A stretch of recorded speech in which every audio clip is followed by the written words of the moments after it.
Morning, Mark. Thanks for joining us. ANZ's made some changes to loan approvals for the smaller and medium-sized sort of business area. In essence, pre-approving higher limits for finance. So how does it work? Can you talk us through that? Yeah, so it's part of a series of changes that we're making to the small business space. What we realised is we actually know quite a lot about our existing customers, and this initiative is about existing customers. We know a lot about them, so we should be able to make quicker decisions than we had been.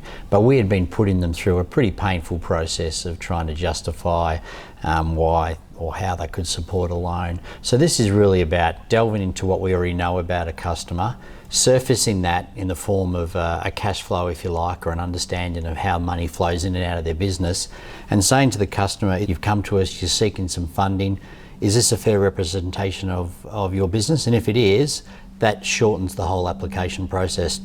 What is the loan about? What do you want to do with that money? And if we're happy with that purpose and the customer's clear on that, then we can say yes a lot quicker than we have been, as opposed to asking them for their financials and working from scratch as if we've never met before.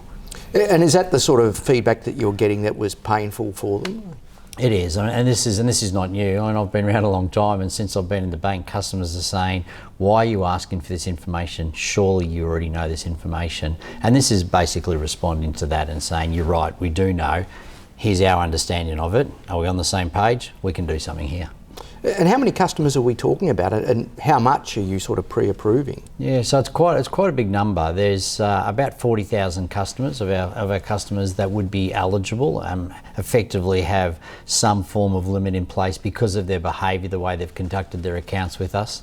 And there's almost $10 billion of limits that technically are available. Now, one of the features of this is a lot of those customers have a limit available because they're very good at managing their money. So in reality, quite a lot of them will never need to delve into it.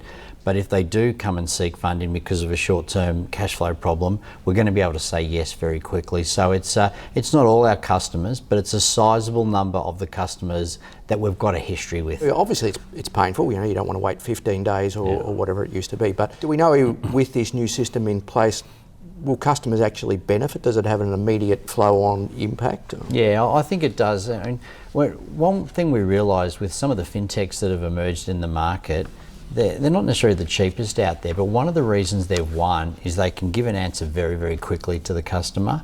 So this has meant that some of our own customers, even though they keep their main relationship with us, have gone to one of the fintech platforms to satisfy a short-term, urgent financial need.